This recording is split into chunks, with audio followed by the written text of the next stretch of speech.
Welcome to Downtown Bridal's Vendor Collective, where we bring you event professionals of the Delmarva Eastern Shore. They are experts in their field, and they're a key part of how we're elevating our upcoming events at Downtown Bridal. When we look for partners to collaborate with, we look for two things: excellence in their craft and real value for our clients. Hi, welcome. Today we are so happy to be here at Winters Farm Florals with Dani Winters, and we're just going to talk a little bit about some floral options that you may not have thought about. Dani, welcome. Hi, thank you. Thanks for being here today. I really appreciate you guys being here. So, how long have you been doing this business? We are heading into year 7, which is a little bit hard to believe. Yes, I know. Let's hope it's the best year yet. And so, yeah, there's a long learning curve in growing flowers, and so I still feel like a beginner. I probably will be for the rest of my life. There's always something to learn, but we have been around for 7 years, so that's something to celebrate. Congratulations. Thank you. So, what is the focus of your floral farm? Yeah, so we bring super high quality flowers to the market, and we are year-round growers, which is pretty rare in this area. Yes. And so we have 2 heated greenhouses and an unheated greenhouse, which allows us to grow not only through Thanksgiving. We grow into early December, but we also start in January. So we really only take a month of not actively harvesting blooms, and that's just for our own personal health. But otherwise, we are harvesting flowers all year long, and we bring, as you can kind of see what's going on in the greenhouse, we do a lot of wedding and event florals. We have those, we kind of go after those pastel colors or those pieces of greenery that are hard to ship in or hard to find wholesale. We grow things like dahlias that are just better local. So we focus in on those sort of wedding and event florals that might be a little bit harder to source. So this is not a farm that people think of, oh, they're indigenous flowers and we're getting that local flavor. No, actually, I think pretty much everything we grow is not in fact indigenous. I'm not even sure what is to. Yeah, I know. There are probably some native options out there, but we are really catering towards a higher end event floral. And so most of what we grow can be sourced around the world, but we like to bring it to you all locally. Well, and I know this year pastels are really in. Yes. So that's what made you get into this business? That's a great question. My dad is a farmer, and so I grew up on a farm. He's a commodity crop farmer, so a little bit different than what I do, but managing the soil and managing the growing season and managing all of the unknowns that come with Mother Nature are very similar to what I do. And so I was a teacher for 7 years, and I think I got a midlife crisis at 30, I think is what happened there. And I left the teaching profession completely and went to work for my dad for a couple years and figured out what part of agriculture that I wanted to go into. And the flowers were something that I just started from the very beginning. I wanted to have something that was my own. So I took over my mom's garden in the backyard and just planted my very first cut flower patch. And every year it just grew and grew and grew.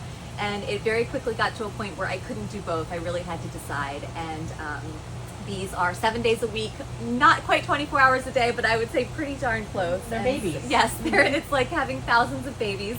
And so ultimately we decided that this would be the path that I take. And so here we are, growing a little bit more every year. Awesome. Thank you.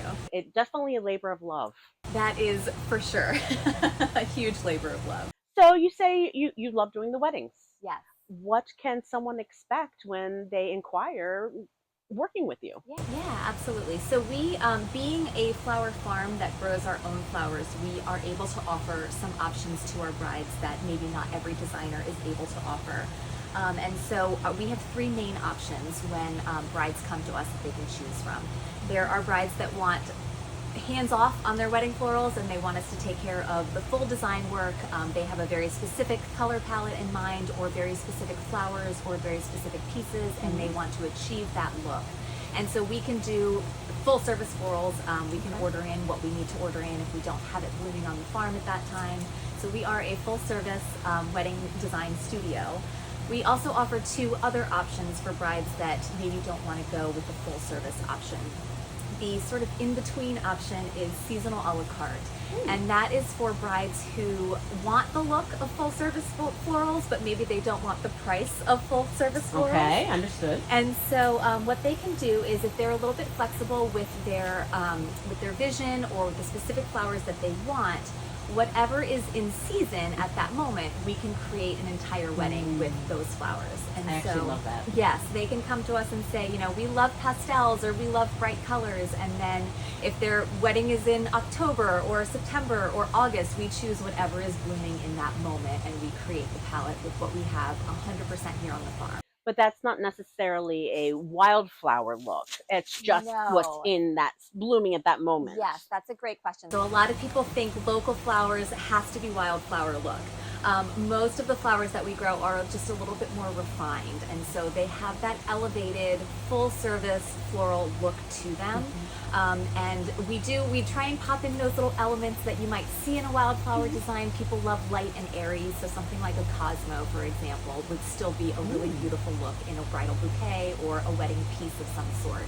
But it's not wildflower unless that is the look that they're going for. We grow 35 different varieties on the farm of foliage, fillers, and focal flowers. So there is something in there for everyone, and we're a rotating palette of different flowers throughout the season.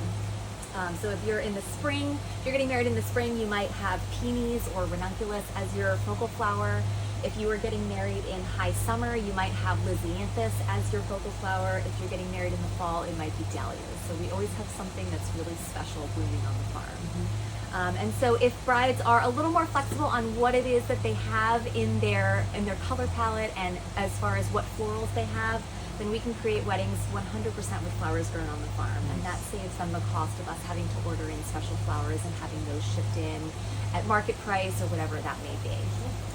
And the third option is for brides who might be on a really tight budget, but they still do want flowers to be part of their wedding. And they might have a creative aunt or a creative friend, or they might be creative themselves and they want to do their own flowers and arrange their own bouquet or whatever that may be.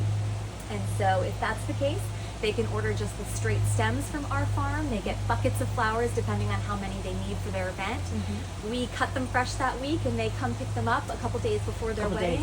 Yeah, we do recommend picking them up. Let's just say you're getting married on Saturday. We recommend picking them up on Wednesday, and that'll give you a couple days to work on your pieces. Yeah, they will still stay fresh. We cut them usually the day before or the day of pickup, and so they have plenty of life left to them when the brides come to pick them up.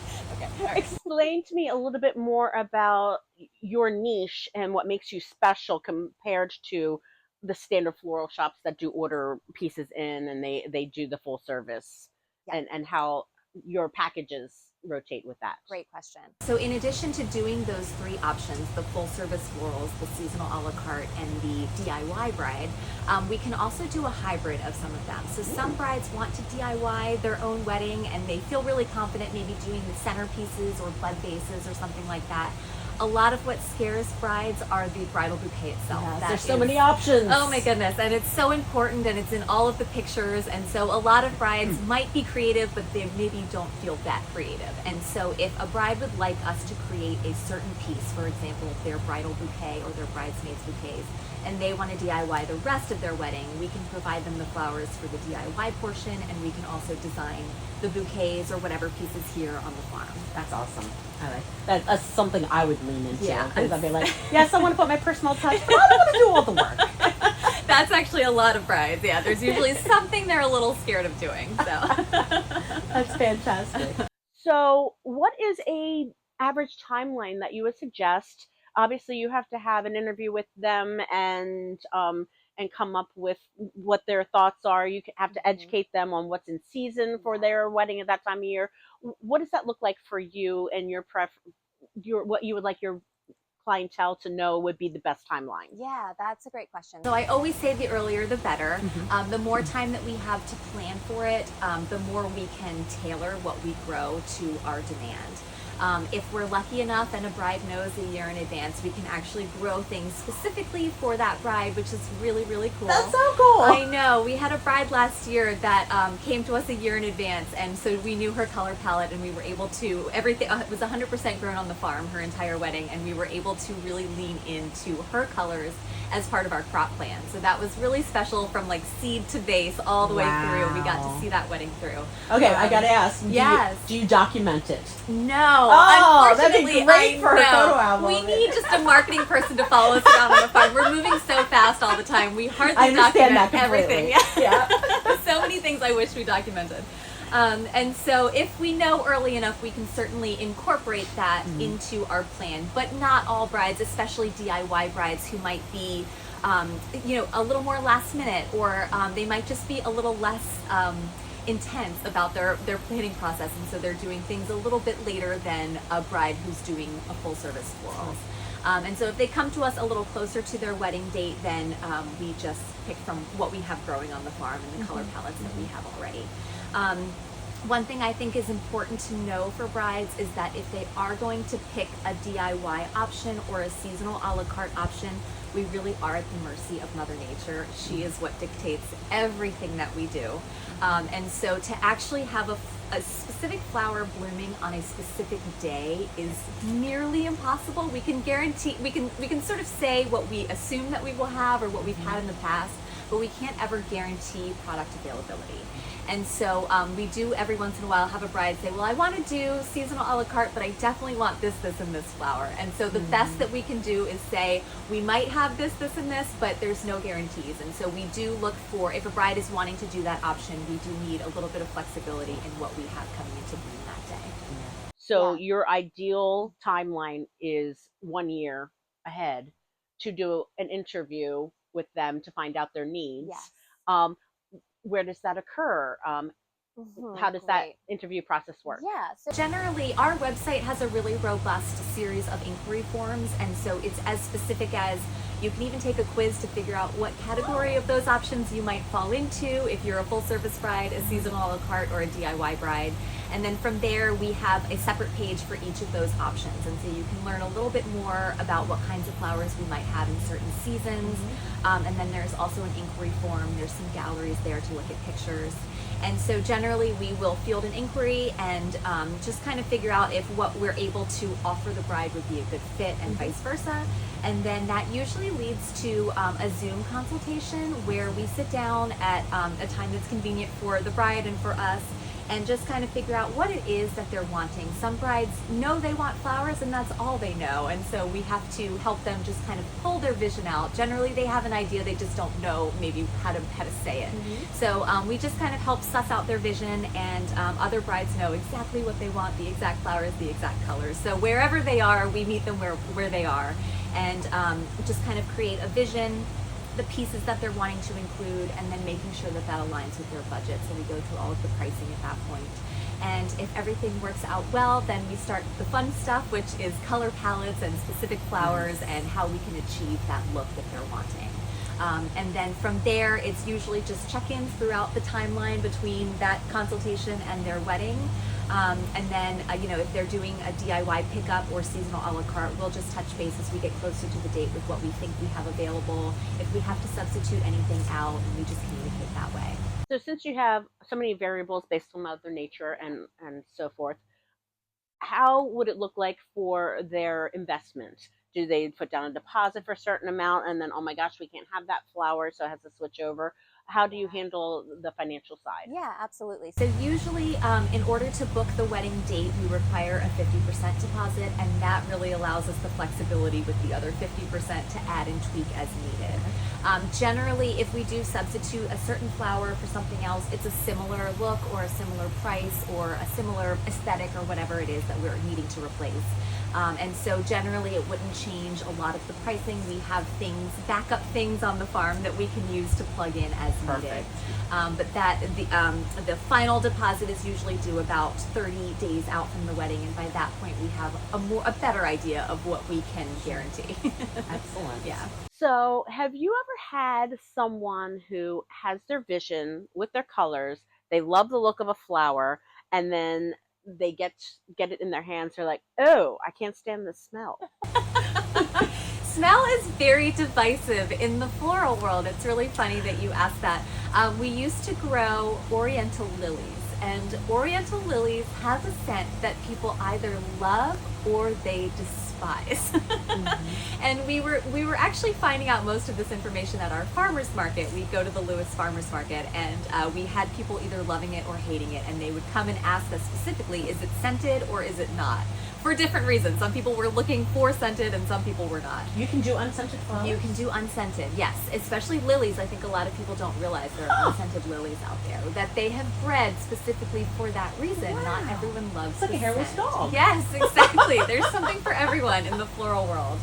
And so some of the flowers that we grow, as you can smell in here, do have a natural scent. Stock and snapdragons and bells of Ireland. But there are a lot of flowers that are scentless as well. For example, ranunculus, butterfly ranunculus, anemones. So we generally stick with flowers that don't have a super strong scent, because that tends to be the most divisive of the flowers, or no scent at all.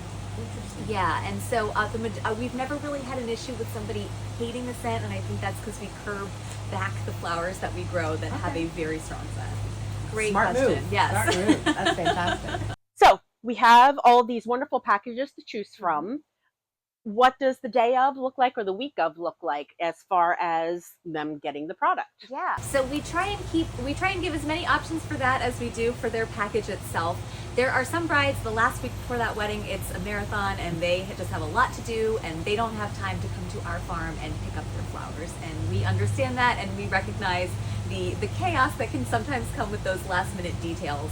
And so we do have on-farm pickup. That is certainly an option, and that can be sort of any time, any day that works for the bride. Another option that we also have is delivery. If the bride is running around and just needs her flowers at her doorstep, we can make that happen as well. And so generally it's a cost per mile delivery depending on where the bride is located. We have From Hebron? From Hebron, from our farm here in Hebron. We have some brides that are located as far as across the bridge, and then we have others that are local. So it's a per mile cost. And generally there is a bucket deposit on the flowers that's 100% refundable when the buckets are returned. So we condition the water. We have a special process that we use to harvest, and so we recommend leaving those flowers in the buckets that they come in, and then they can be returned at a later date for a refund. So it's a per mile delivery. Yes. Do you have a cutoff on how far you will go? No, generally it's just the price cap that the bride wants to pay. Yeah. So if they're willing for us to travel further, that's totally fine with us. It's just whether or not that's a part of their budget. Fantastic. Yeah. Is there any particular advice that you would like to give our couples in regard to their weddings? That's a great question. I think that sometimes there's pressure now that we have Pinterest and a lot of visual resources that are used to create wedding flower vision boards or ideas or whatever that may be. And really, a wedding is your day. At the end of the day, you don't have to have certain pieces in your wedding. You don't have to have certain flowers. You don't have to spend a certain amount of money. It's your day, and everybody has a different piece of their wedding that's most important to them. So if that's flowers for a bride, then that's wonderful. But if they also just want flowers to be there and they don't necessarily want that to be the most important part of their wedding, that's okay too. There is a spot for that bride on our farm. Nice. Have you done events other than weddings? I have to think about that one. I have to say I don't think that we have. Okay. We do, we have a retail farmers market, the Lewis farmers market that we go to every Saturday. And so that's sort of our only retail outlet that's not wedding related. And then the majority of our flowers really leave the farm to go to florists, and they go through the wholesale channels to our florists that use them in their daily or their event work as well. Excellent. Very nice. So you are just having a lot of things going on with all this and taking care of your babies on the daily. Yes. What do you see as the future goals for Winters Farm? It is so hard in this business to plan more than a season ahead of time because we never know what we're going to be given. And so it's the hardest job I've ever had in the fact that we are so at the mercy of Mother Nature. So while I would love to continue growing the event side of our business, I think we've gotten a really great handle on the whole side the wholesale side of things and the quality of our flowers and the quantities of what we can grow. And so I would love, they're really two different businesses, the wholesale and the wedding side of things. So now that we sort of have the flowers and the growing down pat, I would love to see the wedding and the event business, a side of our business, continue expanding. Beautiful. I really think this is a great niche that needs to be filled. Thank you. Yeah. And options for people to be more interactive if they choose to be. Yes, absolutely. And I think it's no secret that the cost of weddings are going up and up with the times that we're living in. And so I think it's a great alternative for brides that maybe just don't want to do a full service wedding budget. Well, we do plan on doing a workshop at Downtown Bridal, and you can practice your DIY or find out that it's really not your thing, and learn more about flowers in general and what would be suiting for your wedding at your time of year. What is the best way for people to reach you? So we have our website, www.wintersfarmflorals.com, and we've worked really hard to kind of be able to field all the questions that might come through there. So we have a lot of categories that hopefully will answer questions for people coming through for various reasons. We are also on Instagram at Winters Farm Florals, and so we try and post as much as we can. I am the marketer too, so it doesn't always happen on the timeline I'd like it to, but we do post and keep that updated. I know, a little bit of everything. And then I always check my emails throughout the day, and I always have my phone on me so I can be reached.